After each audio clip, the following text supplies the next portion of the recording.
Hi there, friend. My name is John Werner. I used to be a part of the largest cult in the United States. After studying the Bible, Christian history, and ministry, I set my sights on confronting the problematic nature of white evangelicalism in the United States. In 2019, I published my first book as a first step in addressing the subtle issues of this complex system. This podcast will continue that work under the same title. Welcome to The Cult of Christianity.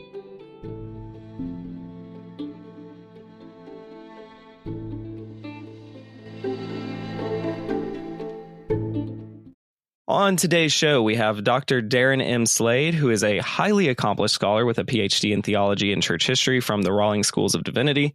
He is also an adjunct professor of humanities at the Rocky Mountain College of Art and Design. He specializes in ancient history, comparative religion, and the intersection of science fiction with religion. Dr. Slade is the president of the Global Center for Religious Research and the director of the North American Committee on Religious Trauma Research. His extensive contributions include founding and editing the Socio-Historical Examination of Religion and Ministry, co-founding the Faith X Project, and publishing impactful research on topics ranging from the psychology of religion to the philosophy of Christian theology. Darren, welcome to the show. Yeah, thanks so much for having me. Absolutely. The question I ask pretty much everyone who comes on the show is, how did you relate to religion the first 18 years of your life? I didn't actually. I didn't grow up Christian or in any religious home. I had periods where I loved studying the Bible and loved studying religion and also loved attacking it a little bit, which is ironic because when I became an adult, when I turned 18, I ended up converting and becoming a stark fundamentalist. So it's interesting. I will say, though, I have always loved studying and learning about religion. One of my mom's stories that she likes to tell is how she went downstairs into the basement one time, and here I am, little 7-8-year-old Darren. I somehow found a King James Bible somewhere. And she says, didn't even know we had a Bible in the house. And here I was memorizing it. And to this day, I have several Psalms memorized because of me reading it religiously, if you will, as a boy. So I've always been drawn to religion and studying it. That's interesting. So did you have any kind of perception of religion, or was it more just like, I found this Bible, I wonder what this is? I think I was one of those people who was drawn spiritually to something spiritual. We used to say in the church that I had maybe my spiritual antennas were a little bit more heightened or a little bit more mature. So I definitely wanted to believe. I definitely wanted something there. So periodically I would talk to God, pray, ask him to show me signs and miracles, and even believe that he had done so quite a bit throughout my youth. And that's also why I was an easy candidate for being a fundamentalist and an easy candidate to go to seminary and get my doctorate and study this stuff professionally. But I have always had an intellectual streak about me. I am through and through an intellectual. And those of us with that type of personality also tend to discard religion and spirituality later in life once we have learned and accumulated enough knowledge. Yeah, that's interesting. Do you mind sharing a bit more about kind of what your conversion experience was? Yeah, absolutely. And, I actually have a very fond experience of my conversion because to this day, I attribute it to saving my life. I had a high school girlfriend. We both came from semi-broken homes. So hers was semi, mine was extremely broken and abusive. And so she became my family and we lived in each other's back pockets. So when that relationship ended after high school, I lost it. I had a mental breakdown. I was suicidal. Basically, I didn't have any coping skills that I would later learn in adulthood. And It was religion and converting to religion and giving my life over to God that kept me on this planet. It kept me from committing suicide. It helped me cope with my depression and anxiety. It gave me a purpose and a reason for existing and for getting better. And it was because of my fundamentalism. Now, I didn't know that I was joining a fundamentalist church or anything like that. Originally, it's a charismatic church, but it was also deeply fundamentalist too.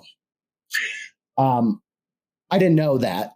I just knew what to latch on to, what to go for. And that was God is the answer. Jesus is the answer. The Bible is the answer. And so I became a zealot and very passionate about it. That makes sense because, if something saved your life, how could you not want to share that thing with other people? I mean, that's a pretty logical progression. Do you feel like in that space, like your motives were pretty wholesome, or was it kind of a mixed bag? Well, the motives for sure were pure and genuine. It was an authentic conversion for sure. But, it's interesting. I later learned in seminary when I was taking my evangelism courses. And by the way, I almost didn't need those evangelism courses because as a zealot, I was prolifically proselytizing people and sharing the good news about Jesus and things like that. So I was through and through an evangelist also. But I later learned in seminary, one of my evangelism books talked about the 5 Ds for getting people to convert. And I don't remember what all of the D's were, but I remember that death, divorce, depression were 3 of them. And I cannot for the life of me remember or even track down what the other 2 D's were. But I remember that. And then later on, after I had deconverted, I look back on it and I go, wow, I really was the perfect candidate for conversion because I was in such a vulnerable place in life. I needed an answer to life, and religion gave me that quick, easy fix. Gotcha. One other question just about your kind of personal faith. You start out, if I'm hearing correctly, you start out fundamentalist. Were there eras to your faith? Like, did you kind of deconstruct slowly or quickly, or like, were you this kind of Christian, then that kind of Christian, or I'm just kind of interested of the different iterations your faith might have taken. Yeah, absolutely. It is interesting. It evolved for sure. I originally was very charismatic. I was in a Pentecostal, predominantly Black church. It was actually a mega church here in Denver, Colorado. And I personally was both a charismatic Christian, but also a fundamentalist, meaning how I expressed my faith and how I believed in the doctrines and viewed the Bible and all that stuff may not have been the same way everybody at my church viewed Christianity. But personally, I was definitely a fundamentalist. The inerrant, authoritative word of God, the Bible, is God's answer to humanity for everything, science, history, you name it. So there is this mixed bag of being a charismatic believer where I am believing in miracles and speaking in tongues, things like that, but also a diehard fundamentalist, which also translated to me being a diehard Republican, because the two, by this point in American history, the two are synonymous, right? In order to be a good Christian, you also need to be a good Republican voter. And so I was a diehard conservative, an ultra conservative. And I look back on that phase, by the way, and I say, I probably would have been one of those people on January 6th storming the Capitol. That would have been my kind of brand of Christianity. Then I got married. We joined a new church.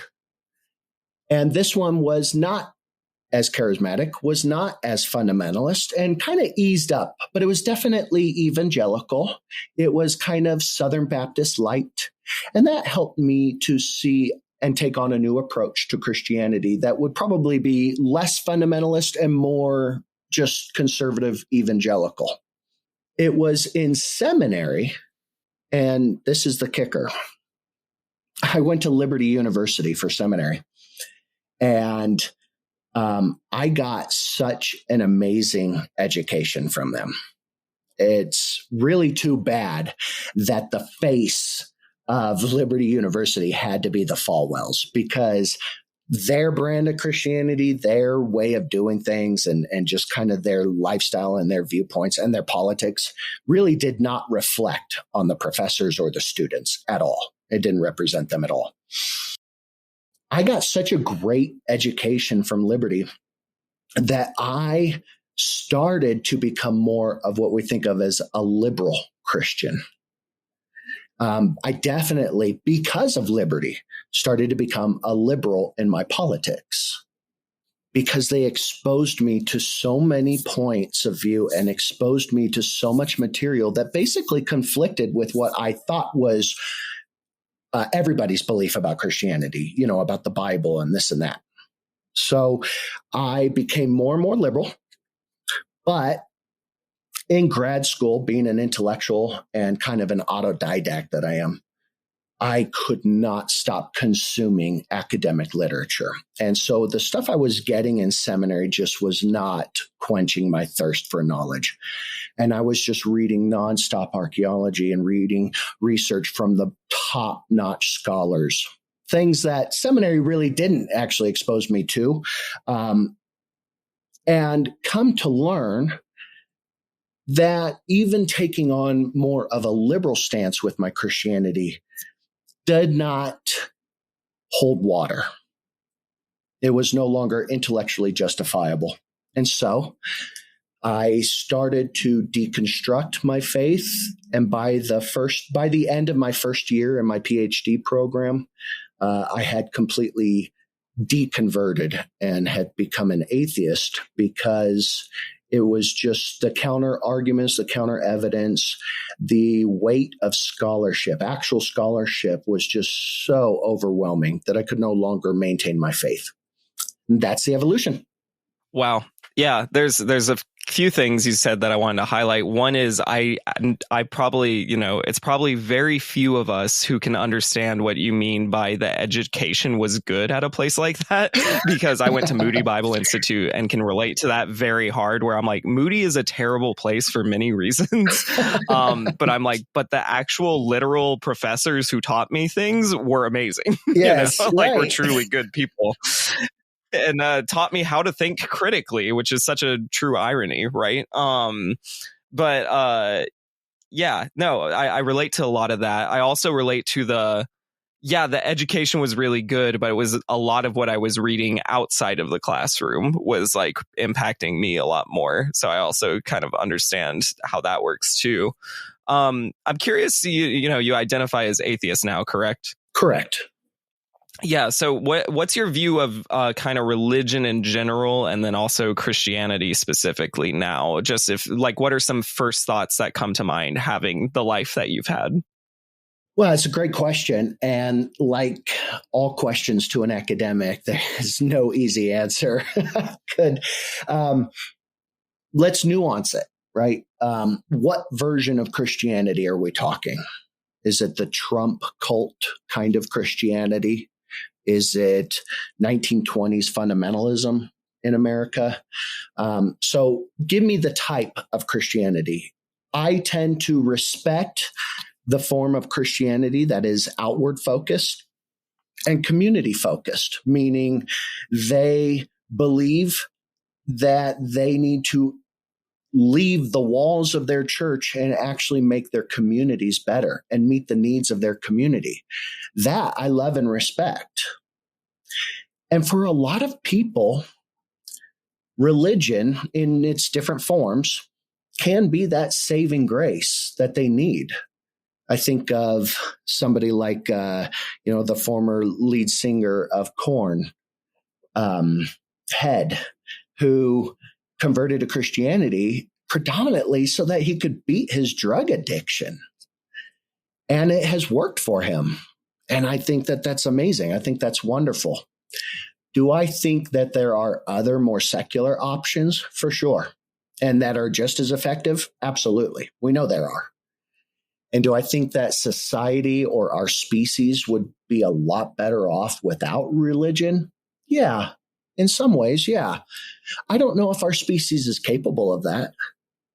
And I don't know if our species is biologically capable of not creating mythologies for itself. We need narratives and stories to kind of give us a place and a purpose on this planet, partly, I think, to help with our existential angst for our deaths, our impending deaths.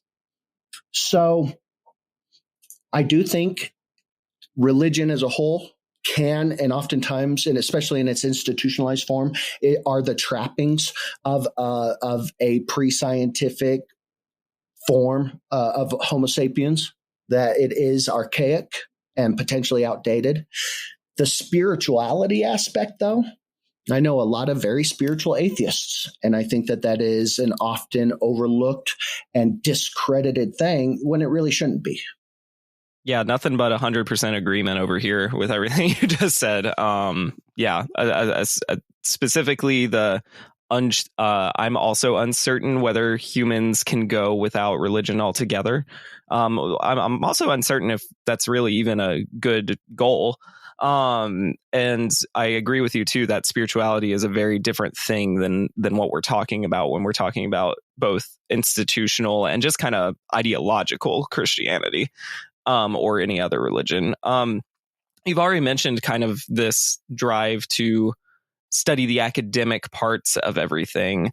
I'm also curious about kind of you honing that religion is still your academic interest and still where you put in a lot of effort and work. Like what else interests you about religion now that you're, not just a adherent of Christianity?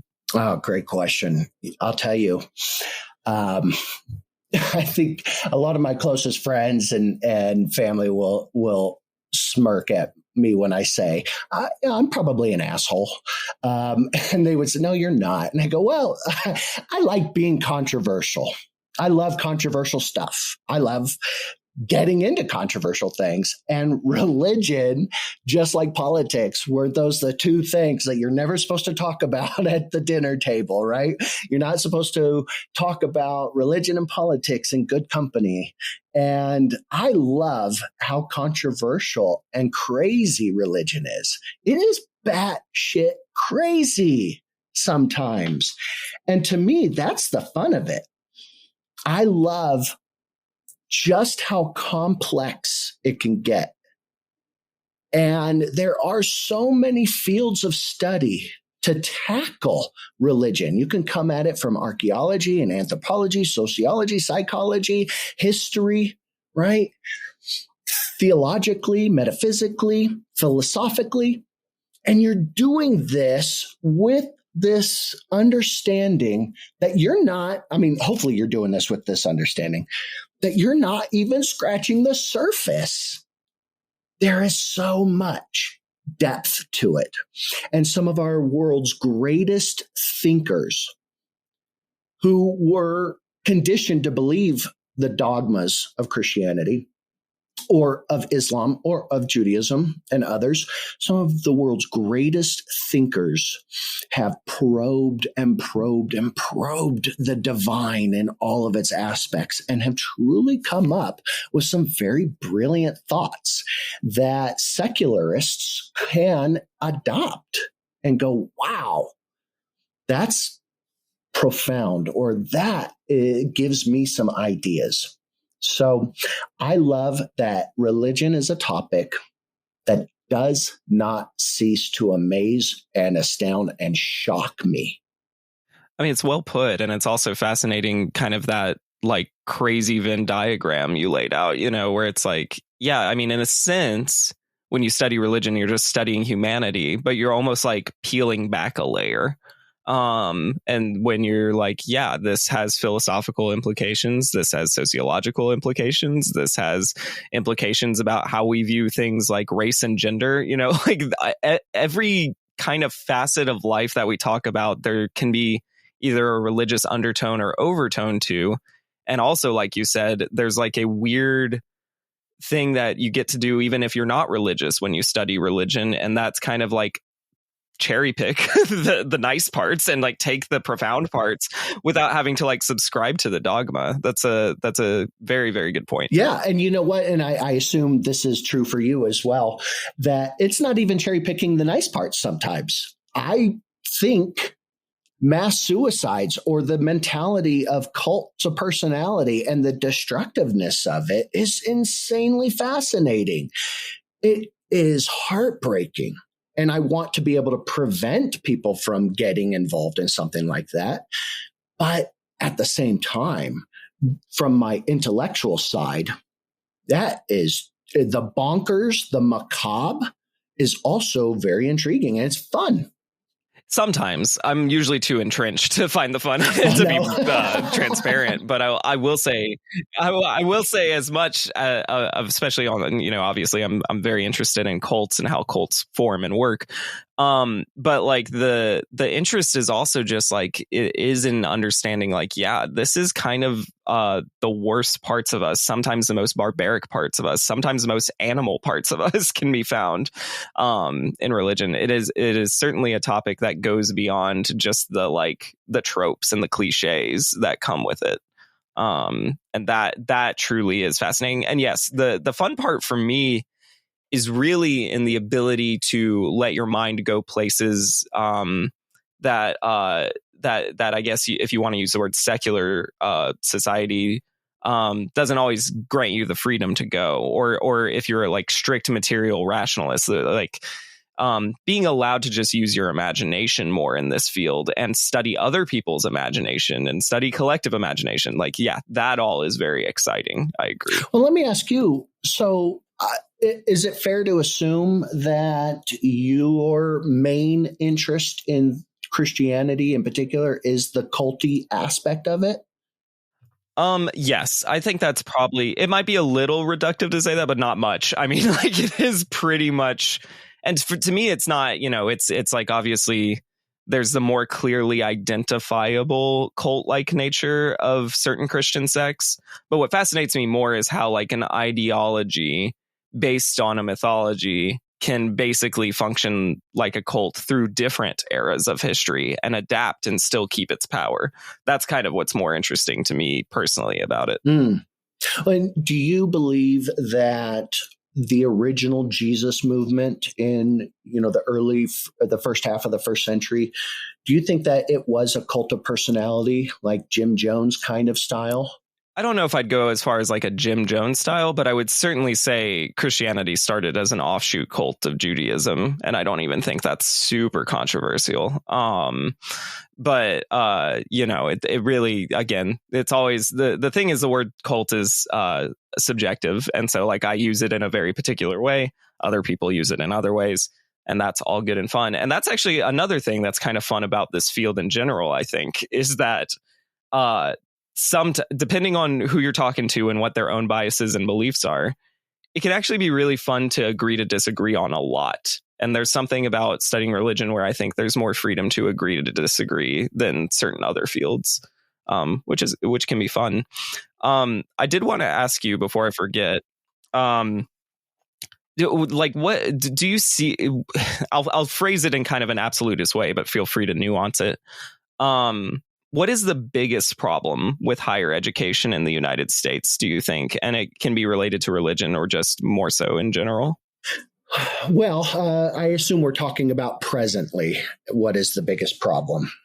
And I would argue that there is a pervasive ideology that is trying to create cookie cutter students who aren't actually able to think for themselves, but are instead just aligned with one particular political ideology. And I feel it has completely abolished critical thinking simply for the sake of getting customers in making them feel like they're paying for a diploma rather than earning one, giving it to them, and they leave hearing only one side of the story. I guess I'll give you an example. When I teach my history classes, I intentionally try to make my students uncomfortable, not in any inappropriate way, but intellectually uncomfortable. I want to jolt their systems and open their mind to realizing there's a lot more going on. There's a lot more complexities and nuances and ambiguities and uncertainties than they came in thinking. So when we get to the African slave trade, I talk about the realities of what you think it was versus what it actually was, and expose them to information that doesn't jive with the narrative that they probably came in believing. And I definitely try not to give my own personal politics or my own personal beliefs in it. I want to make them uncomfortable through exposing them and doing what we call expectation failures, meaning they expect to hear that they have been right all along. Now I want to give the arguments and give the evidence for the opposing view, whether I hold that opposing view or not. The problem I see in academia today is that we have way too many administrators putting a kibosh on professors who genuinely want to do that. And so the administrators are saying, no, you cannot teach something other than this. You cannot expose students to this. And that's all driven by this like customer satisfaction type of mentality that if a student is uncomfortable, they complain. Then the administrators step in and say, you can no longer say this. You can no longer teach this. And that's not what academia is supposed to be. You are supposed to be exposed to information that doesn't fit your agenda, your politics, your narratives. And this is not to indoctrinate students, but to educate them. Yeah, that's exactly right. It's this indoctrination versus education argument. Like all I could think about when you were talking, it was about like some of the Florida book bans that are going on before even higher education, right? Where it's just like it's kind of like I don't think it's restricted to one certain kind of political bent. Like I do think there's a unwillingness to be uncomfortable. And what's a bummer about it is I really think schools should be the place to do that more than anywhere else, right? Like, I don't necessarily want to talk about like the nuances of the African slave trade over coffee with a stranger, like, because who knows where that's going to go. I would rather that conversation happen in a classroom. You know what I mean? Because that's a much, for lack of a better way to put it, a much safer place to actually explore those, or at least in an idealized version of academia. But there's other problems too, because obviously academia does have a history of being like pretty racist in this country and pretty sexist and all those other things. So like you run into like an intersection of issues there. And then there's also another thing I find fascinating about what you're saying is the financial incentives really tend to drive pretty much everything in academia in the US, right? Like these crazy student loans that I'm having to take out to get my master's, right?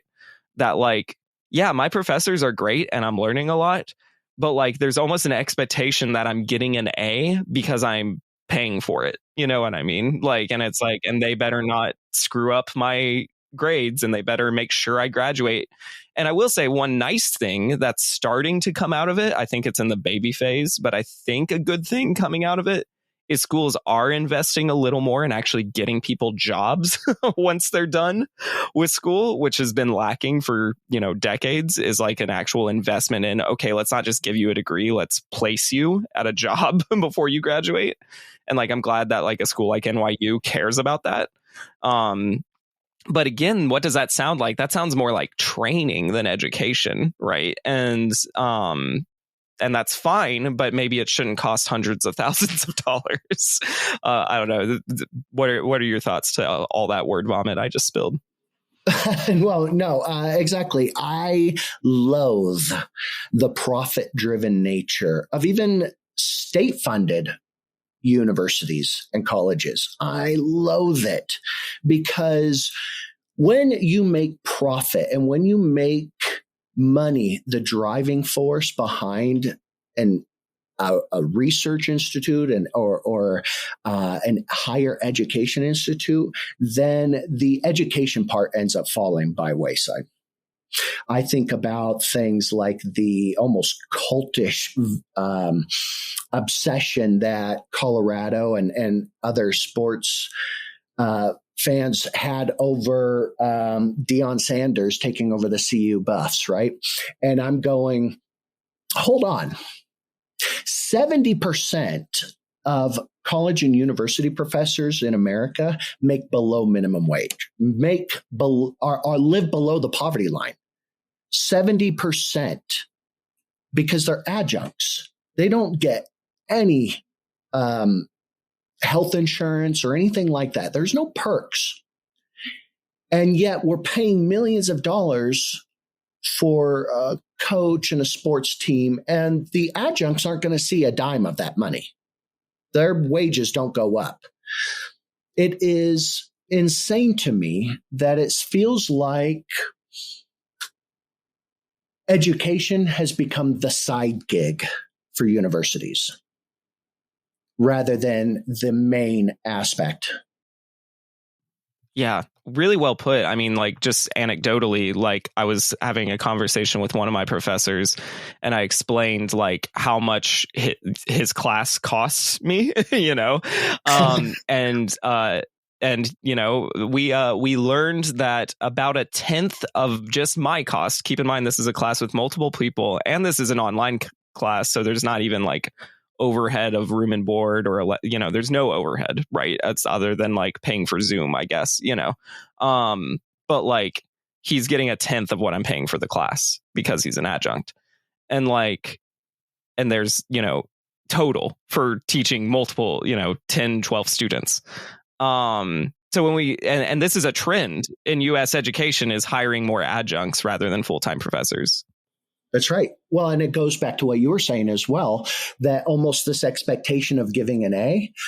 The sad part is a lot of these adjuncts come in with this idealistic view of academia, and that they're going to shape and mold minds and help, you know, transform the world through education.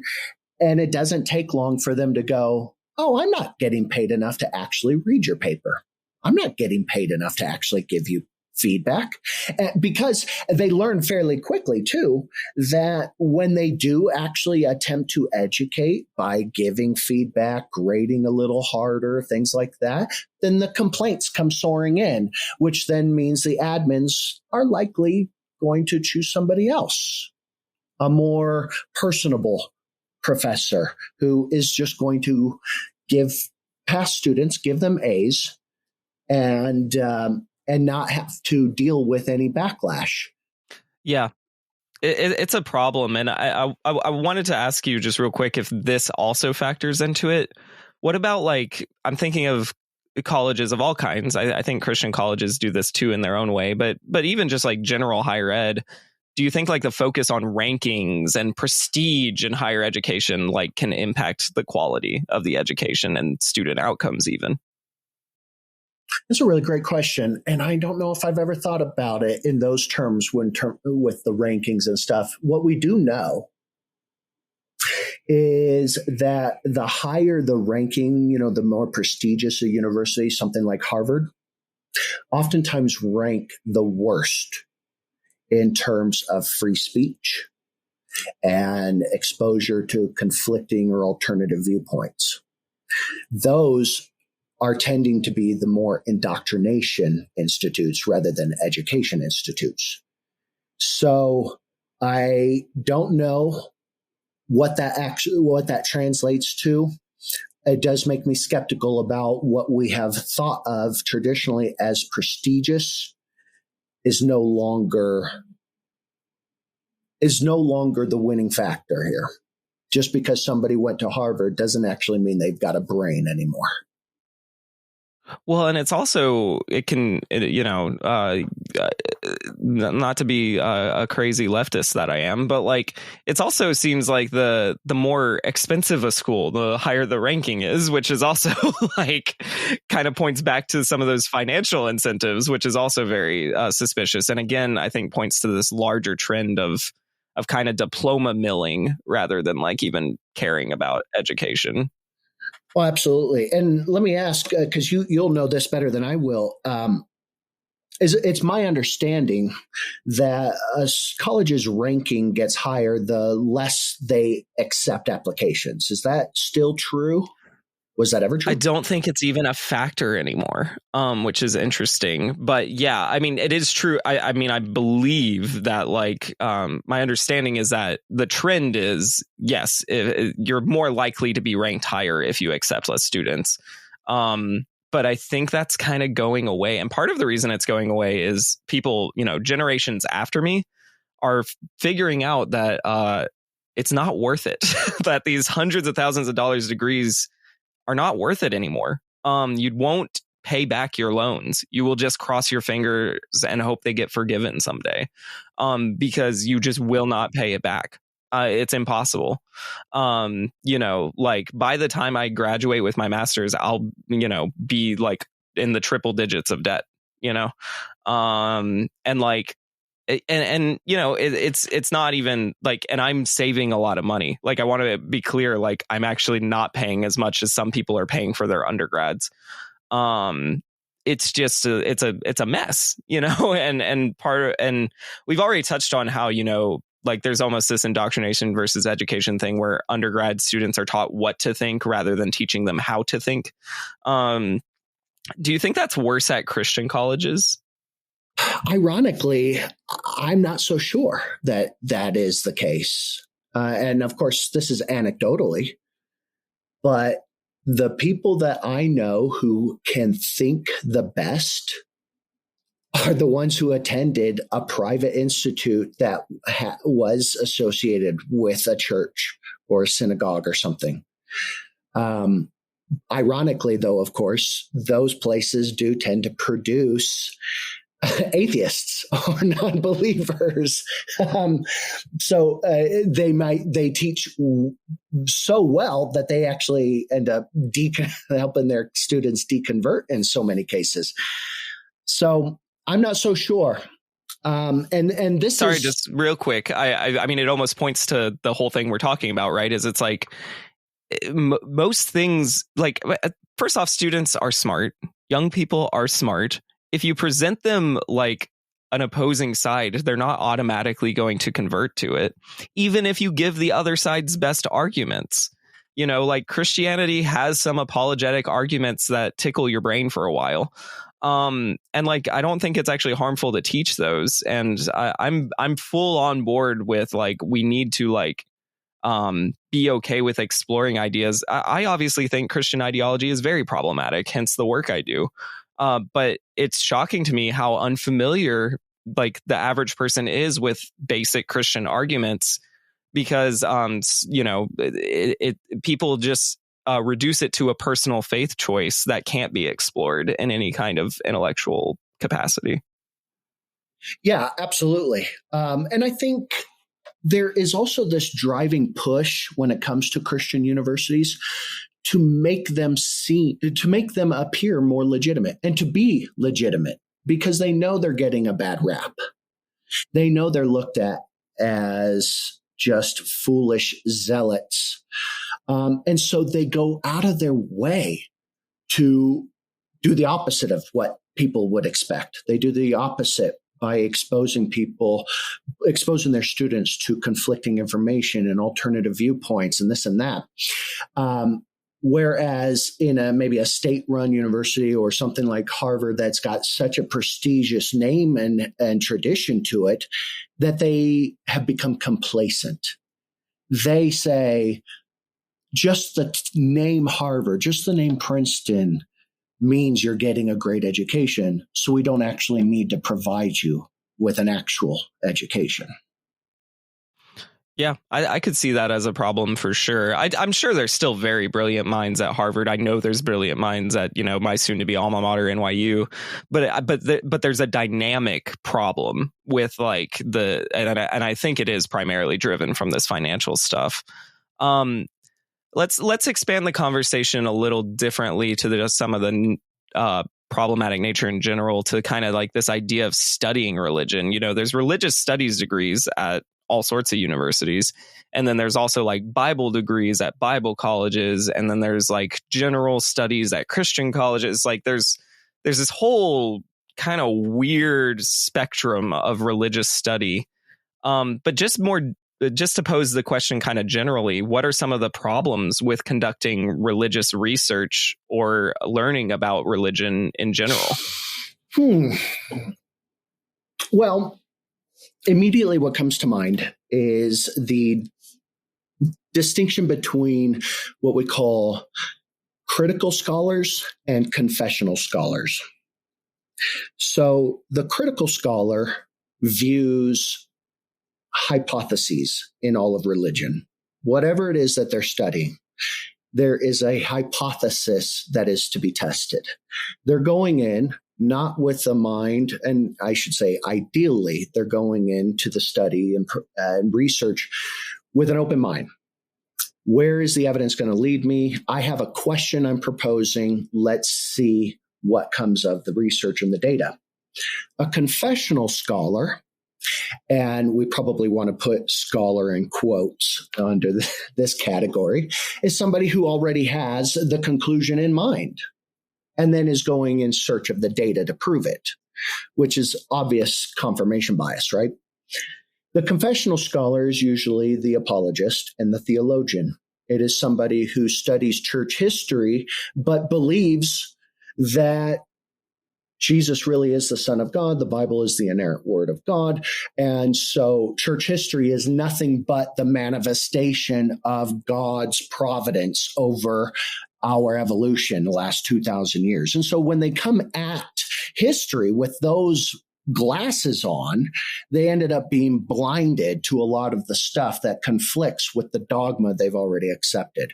So I would say that that is the problem that we see, because most people who study religion and want to do so professionally do it because they are in love with their religion. They love their theology and their dogma. That's why I got into it. So you run the risk of that confirmation bias. But of course, to be fair, the critical scholar has engaged in critical and confirmation bias as well. So it's not solely isolated to the confessional scholar, but it is more pronounced, more prominent. Yeah, that makes a lot of sense. And then you also kind of have this added complexity, I think, where, the best research is when researchers can collaborate. But it can be really hard to collaborate with someone who, again, is only looking for the good or even only looking for the bad in their field, and not necessarily just kind of weighing the evidence as it comes. Am I imagining that problem correctly? Yeah, I don't know how much of a problem I see in terms of collaboration, because obviously evangelicals can collaborate with each other, people who share the exact same dogmas and beliefs and presuppositions. They can collaborate all the time. I do mostly see, when it comes to maybe the confessional versus the critical scholar, if they're collaborating, it's oftentimes in a debate type of setting, right? They're publishing a book where they're giving opposing viewpoints, or they're dialoguing about things. So yeah, I would say, and that's probably intentional, where the confessional wants to keep their information silo. They want to keep in their echo chamber, because the more they are exposed to the conflicting information, the more they stop looking like a scholar. And so I can see the two camps not collaborating as much as they should. And I can also see that they want to talk just to their camp. When an evangelical scholar is publishing a book or publishing an article, he does so in the Evangelical Theological Journal, something that evangelicals will read and evangelicals will buy into. Yet the regular academic, the top-notch guys, aren't really going to pay that much attention to it. So a big problem is isolating the two camps as well. We're only talking to the people who probably already fall in our camp. Does that make sense? It definitely does. I'm wondering if that's, I mean, I've seen that in other areas of academia too, but I'm curious about the religious one specifically because, I mean, like, it's hard for me to imagine a true academic dialogue with someone who's like, you know, has such a faith commitment to their God that when I'm like, hey, this belief about God might have come from here, like this era of history. And in their mind, it's like, no, it's like literally the Holy Spirit has told me this. Like, can there even be an academic discussion there? Well, it's immediately what comes to mind is, a few years ago, the Journal for the Study of the Historical Jesus did an entire issue dedicated to this very question. Can evangelicals even engage in historical Jesus research? And so they had articles pro and against that assertion, or that they can or they can't. And obviously the answer is it depends on who the person is. Had you known me when I first converted or when I first started seminary, you would look at me and have probably, you would have probably said I was a lost cause. I lived and breathed Christian apologetics and lived and breathed Christian theology. And I was a diehard believer, a true believer.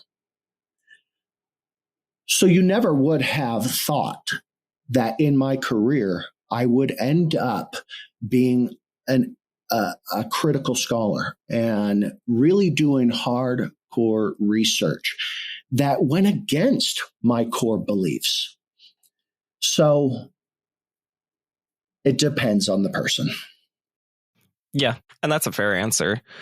Speaking of just the people behind the academia, do you see any trends regarding like people being even interested in religious research or studying religion?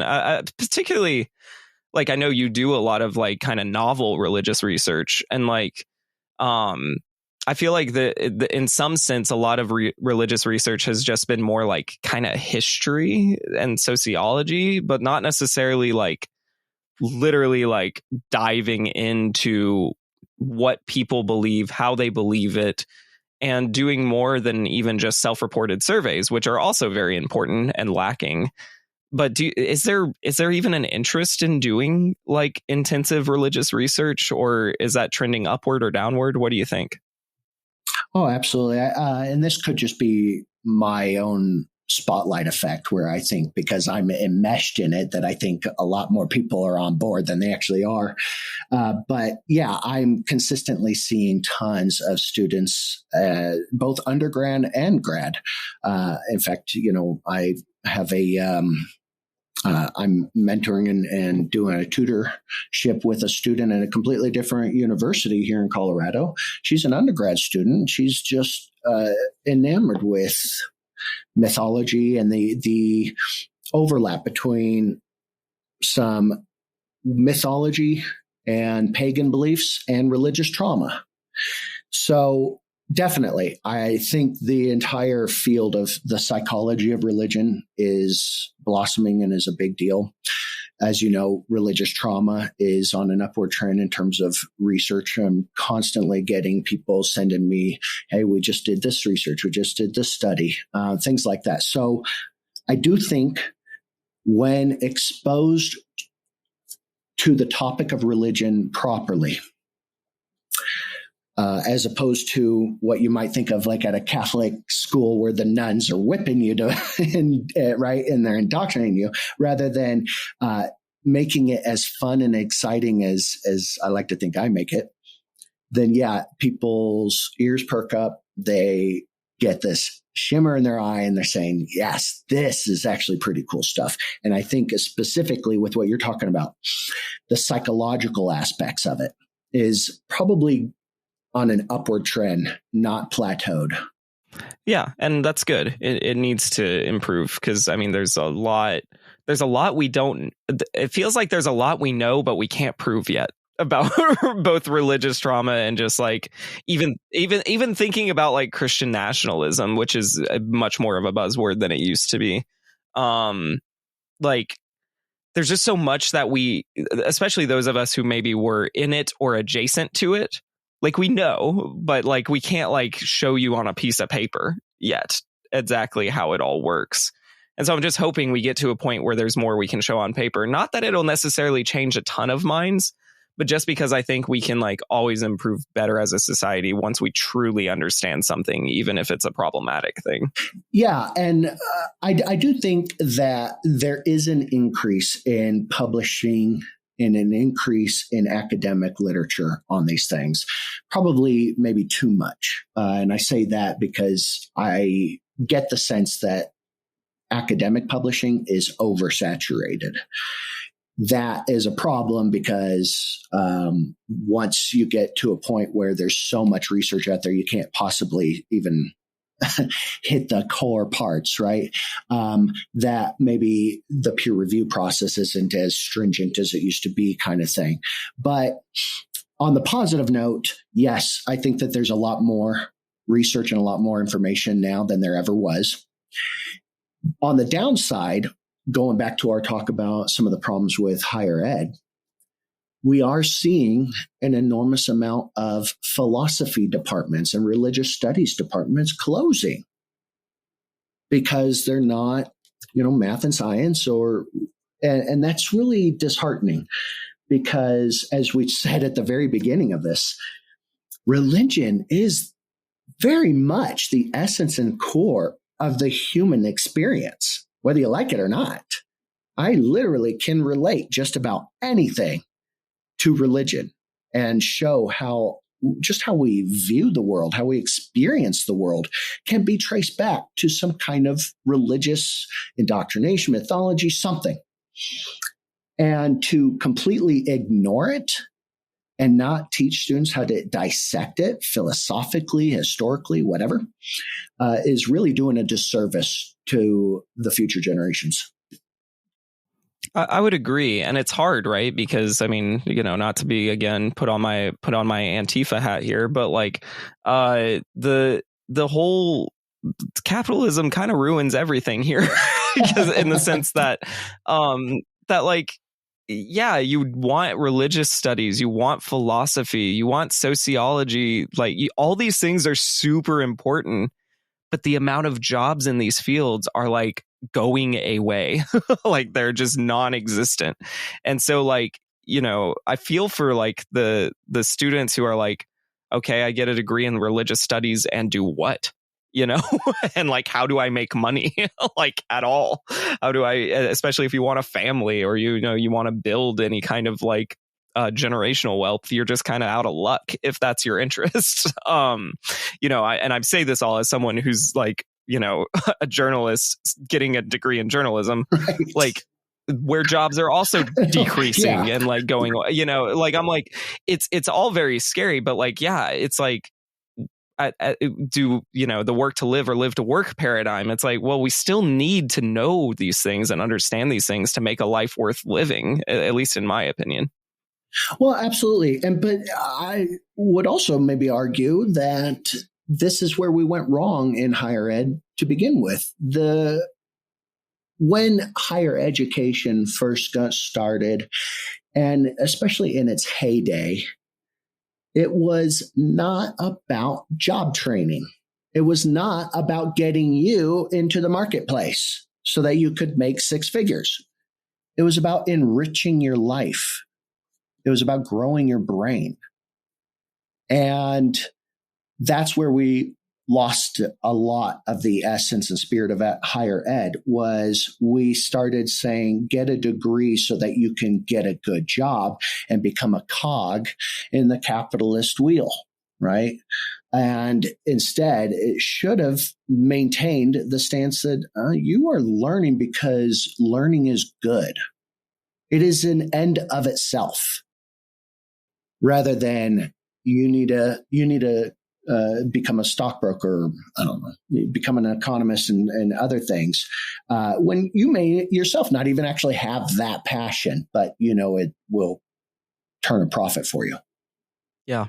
I mean, yeah, not to trigger ourselves, but amen. Like I'm like, yeah, it really is an end of itself to learn. I mean, learning is one of the best things about being alive, in my opinion. So I agree. Do you find that just the political polarization and specifically like the radicalization of like the religious right and the Christian nationalism that is just like literally in our Congress, literally like, yeah, like storming our Capitol. What kind of impact does that kind of intensity like bring to the academic community, or does it? Like, how does it affect the academic community? I'll leave it more open-ended. I think what we're seeing are the usual pendulum swings. In the late 70s and then throughout the 80s, we had the rise of the religious right. That was their heyday. And I say their heyday because that's when they had the most adherents, and that's when it was insanely powerful. And obviously the election of George W. Bush and then Donald Trump helped solidify just the political might that they have. But in response to that, we see the pendulum swing to the other side. And, I talk about when I'm teaching modern worldviews and kind of modern worldviews and modern history. I tell my students when we're looking at the current geopolitical crises around the world and here in the United States, I propose this question to them. Is it possible that one of the reasons we have so many failures in our government and society is because we're actually seeing a war between two cults? You have the Trump cult and all the orbiting factions of that, fundamentalist, evangelical, far right, neo, whatever. And this might be upsetting to you or to your listeners, but a cult of wokeism. The far left that wants to be offended and triggered and upset about everything, and that can't stop engaging in their own witch hunts and cancellations and things like that. And so we talk about this. Is there kind of a battle going on in society today between two cults or cult-like worldviews? They're fighting each other for supremacy, for power. And when it comes to academics, what I often see are professors caught in the middle of this war that doesn't represent the majority of people. Majority of people are not what we think of as woke or extreme woke. And the majority of people are not radical right Trumpsters. And the academics, the professors are trying to navigate a space where they're educating, but the students that they get have been indoctrinated by one or the other cult because of things like social media.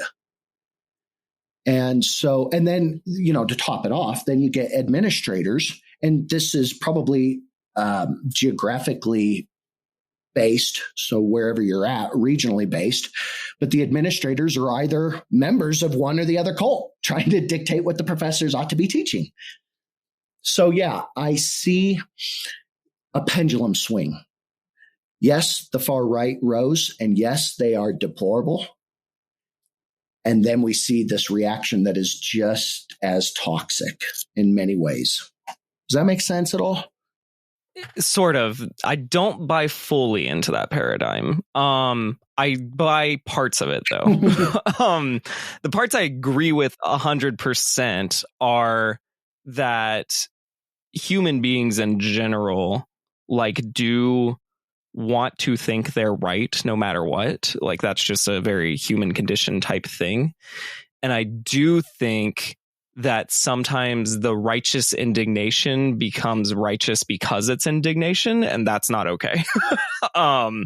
That's like there's nothing moral about being upset about something. What is typically called woke or like liberal or left or whatever the pejorative is to describe that overreaction to things, I don't think is equivocable to what like the right, specifically the religious right, because that's kind of more my lane. Specifically, what the religious right has done, I think, has been way more steeped in white supremacy, way more steeped in power, way more steeped in just pure evil.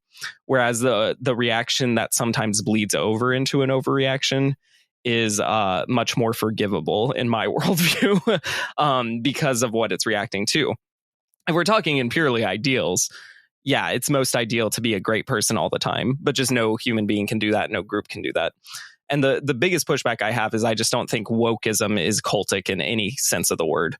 It doesn't indoctrinate in the same way that the other side does. But that's kind of my only pushback to the paradigm. Yeah, it's interesting. Boy, I would love for you to attend one of my lectures on this very subject, because I actually present significant evidence that it does, in fact, behave just like a cult. And this is, of course, I do a lecture on the cult of Trump and then I do a lecture on the cultish behavior of what we're kind of referring to as wokeism. And this, of course, is different from just being woke in the sense that I am now attuned to sensitive or political injustices and things like that. But as a worldview, wokeism is really a pathological in conditioning and indoctrinating to teach people to be hypersensitive and to view everything as a dichotomy between the oppressed and oppressor. We actually hear the advocates of what we're referring to as wokeism couch a lot of the worldview in religious terms of original sin, of I can't off the top of my head think of another theological term that's going. But, we actually see a lot of this couched in theological religious terms, and we see a lot of the indoctrination processes as well, which is also why we see a lot of kind of I would say, the extreme manifestations of it, where college professors being attacked for simply presenting historical facts that don't jive with the woke narrative. And that's not okay. Or you see, and you see the famous, the videos of guest speakers coming on college campuses and students protesting and interrupting. And that's not appropriate at a higher ed institute where the point is to hear an alternative viewpoint. I'll disagree strongly, though. Not, and I'll move on from this, not because I wouldn't love to talk about this for 2 hours, but just because I want to make sure we get to some other questions. But obviously, I'm a big proponent of this is also a space where I want these conversations to happen. So thank you for bringing this stuff up. My disagreement is not in the spirit of how dare you say this. It's in the spirit of my observations are just different. And that's that. To kind of sum up the disagreement is primarily in recognizing that what students are indoctrinated into versus what they are tired of, I think, are kind of two different things. I'm not saying that there aren't bad actors who can take advantage of, again, this kind of righteous indignation or this social upheaval that so many young people especially are ready for and are ready to kind of burn the house down in a sense. Because, which I think is good on them a little bit, right? And maybe that's my own bias coming out, but I'm like, yeah, the house needs to be burned down, maybe, like, because things have gotten really, really ugly and really bad. The point of agreement I will emphasize, though, is that I'm a very critical person, right? I have a podcast called The Cult of Christianity where I call Christianity a cult. Believe it or not, that doesn't make me the most popular guy in the world. And so, like, I think, like, there's a place for being provocative and also, like, attacking certain systems and not attacking others and, like, prioritizing. And I think we all get, to kind of choose our worldviews to some extent in a way that makes us feel good and seems to reduce the most harm to ourselves and others. But my biggest point of agreement that I wanted to emphasize was that you are correct that in the academic world, there is a tiptoeing going on around hard subjects that is unfortunate. And I think the solutions aren't necessarily to both sides of the issue, but are actually to deconstruct why academics got that way, focusing on kind of what we were talking about earlier with the like financial incentives and like the historical oppression, to use those terms, the historical oppression that has taken place at the hands of some of these higher ed institutions.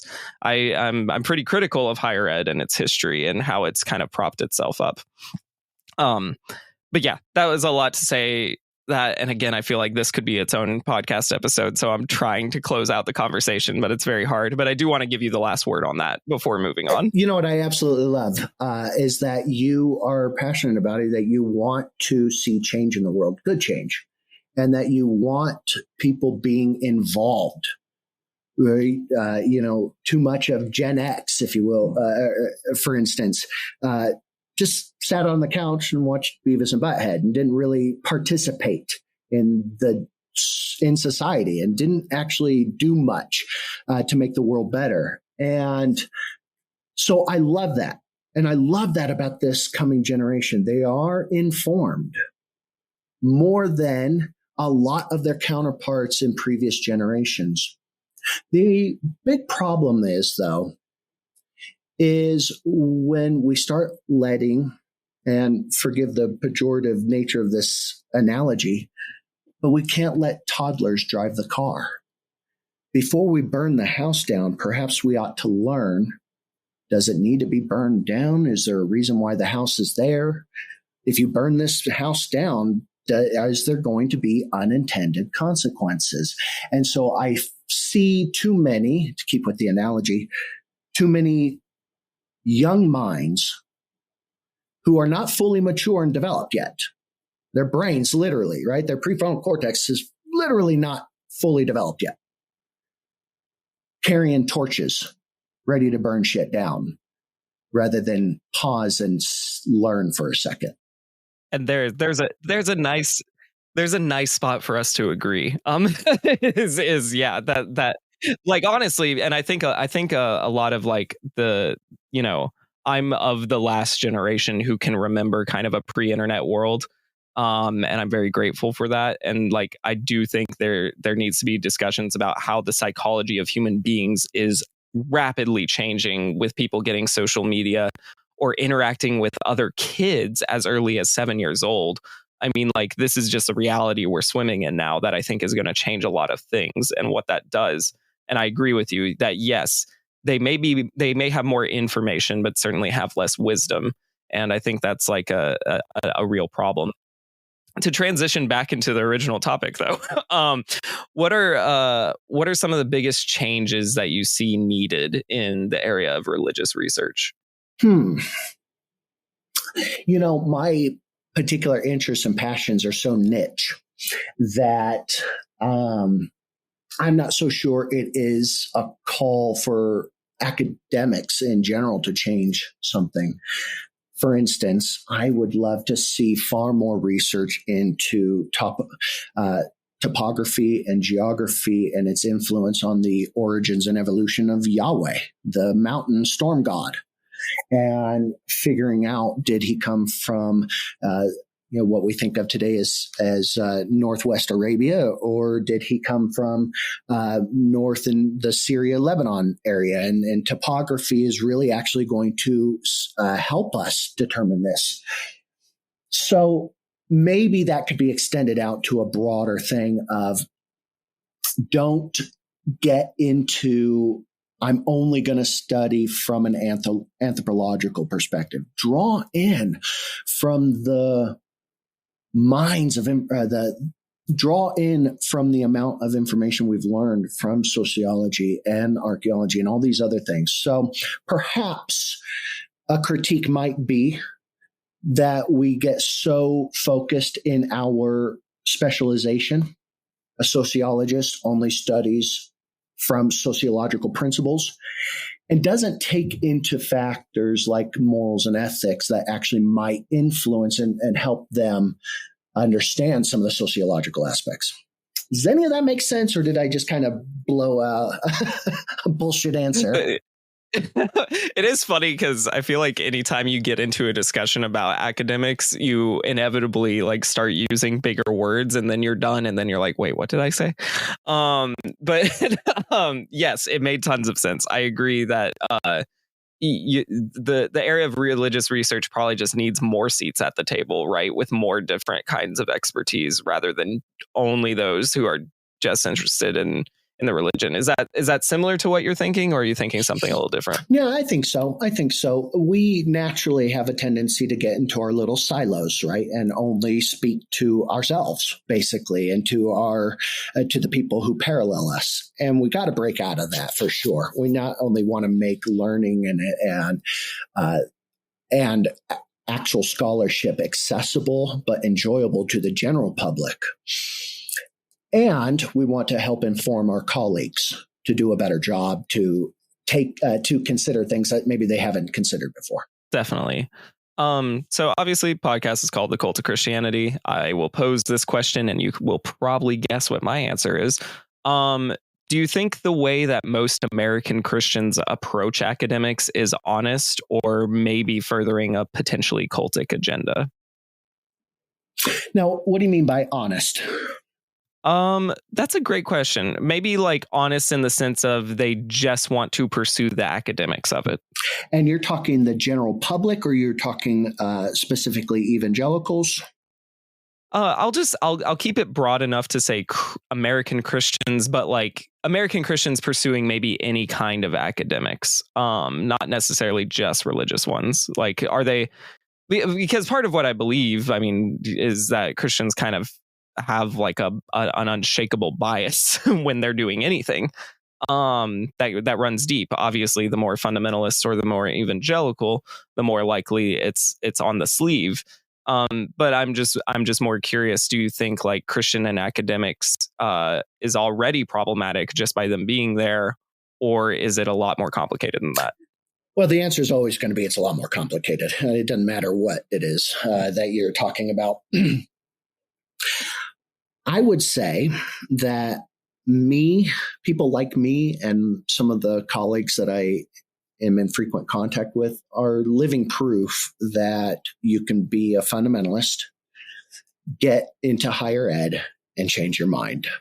That we are not irredeemable. We do know statistically that those in Christian homes and brought up, regular church-going teenagers, when they get to college, tend to leave the church eventually. So there is this deconstruction process. That indicates that there's a lot more openness and a lot more malleability than maybe what you might be giving them credit for. I actually agree. I mean, and I'm a product of it as well. I mean, a card carrying Bible degree guy. But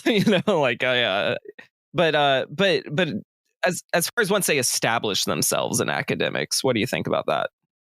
Well, I don't know. I would like to think that they have learned enough critical thinking and have learned enough to enjoy the process of being proven wrong, or have enjoy the process of changing their mind.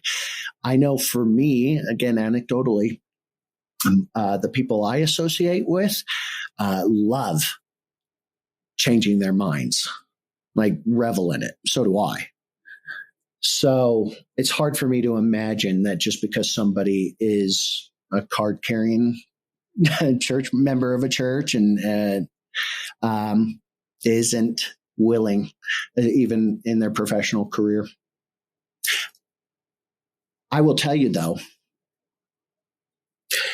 what we want to be cautious about, what we want to be on the lookout and always have on our radar are the groups that isolate themselves so much that education in any form, and especially higher education or secular education, is frowned on and discouraged entirely.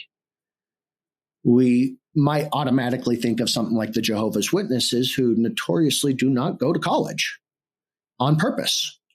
But it can even be in more mainstream forms of Christianity as well, where it is so discouraged to think for yourself, to learn new and alternative viewpoints. So that's what I want to make sure we have on our radar. That's where a deep problem is going to arise. Yeah, and it's probably the deep problem I've interacted with more, just based on not only like going to a Christian college, but like, doing investigations in the Christian colleges and just realizing what a silo they are, what a silo, especially evangelical Christianity, is when it comes to higher ed. Because while there's some Catholic institutions and certainly some Jesuit universities and some other types of Christian that I'm a lot more comfortable with than the evangelicals, it's overwhelming how much they kind of dominate their own version of an academic space, whether we can even call it an academic space or not. Do you think that problem I'm spotting is real and there? I don't know. I honestly don't know. And that's because my experience and exposure has seen a lot of a distinction between the face of the university. So a Jesuit school that says we believe in these dogmas and these doctrines as a stated face. But the professors, the individual professors and students, oftentimes, and in many cases overwhelmingly, don't actually buy into that. So I like to think that there's probably a bit more freedom of thought than, sure, it's a Christian university, but not all the professors are Christians. So I like to think that distinction might be happening more. I sure as hope it's not the case of what you're talking about. I hope that yours is not actually the majority case, but I genuinely don't know. Yeah, well, let me hope to be incorrect with you, but I mean, it can get ugly, and again, this is a bias I have, but I really do believe that a lot of Christians just want to have a voice in academic spaces, really to poison the well with misinformation, or just justify the unjustifiable parts of their belief system with word salad, with academic speak, But I don't know. Do you think I'm being too harsh in viewing it that way? Again, is it as pervasive of a problem as you think? I don't know. I think that there was a time, especially when in the height of the maybe creation versus evolution debate stuff, where you were seeing people with a hidden agenda. They wanted to get their PhD just so that they could tell everybody, I have a doctorate in geology and I can tell you evolution is bullshit. Things like that. We do know of these famous examples where there was a deliberate attempt to put a wedge in higher ed. I just think that has faded and that they failed. But is there still? Do you think it's going to rise again? I mean, even with some of the stuff we're seeing currently. I fear that pendulums continue to swing. And when there is an invested interest in dividing the people, making us creating the circumstances so that we're at each other's throats. I think we will always see a major pendulum swing. So yeah, it could. It'll obviously look different with new technologies and new ways and this and that. Yeah, I agree. It will look different for sure. It won't be the same. And that's because higher education in general is probably going to look a lot different in 30 years than it does right now. And I am interested into seeing how the cultish type Christians adjust to new things. Because if I've learned anything about studying not just evangelicals, but just the history of American Christianity and even going further back, Christianity is hella adaptable to its circumstances. So I'm very interested to see what happens next. Yeah. Oh, yeah. Oh, yeah.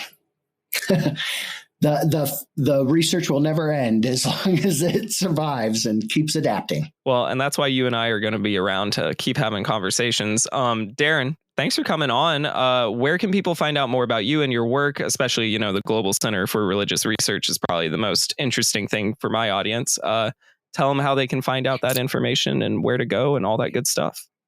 Yeah. Well, John, thanks so much for having me. I really enjoyed our conversation. I love it when you and I disagree with things as well. So I had such a blast. If you want to learn more, especially about some of our religious traumas research and studies, we can be found at gcrr.org. And if you happen to be somebody who has been pretty abused or really hurt by Christians, by religious indoctrination, you used to be in a cult, or you might still be in a cult, then I would welcome you to check out some of our resources that we have at our website.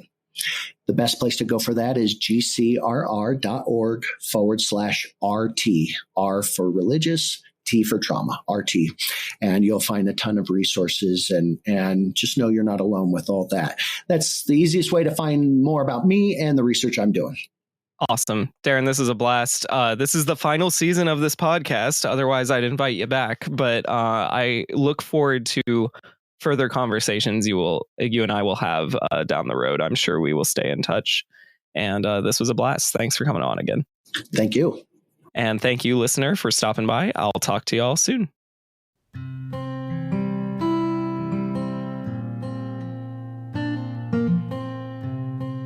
This is the final season of the Cult of Christianity, but this is not the last time I will be investigating religions and cults. If you'd like to continue to follow my work, go to jverner.com or follow my Substack at johnverner.substack.com. You can also continue to support my work by going to thecultofchristianity.com and subscribing for a giant backlog of bonus content and stay up to date when my next big project releases. Thank you for listening, subscribing, sharing, reviewing, and as always, keep love in your life, hope in your heart, and searching in your soul.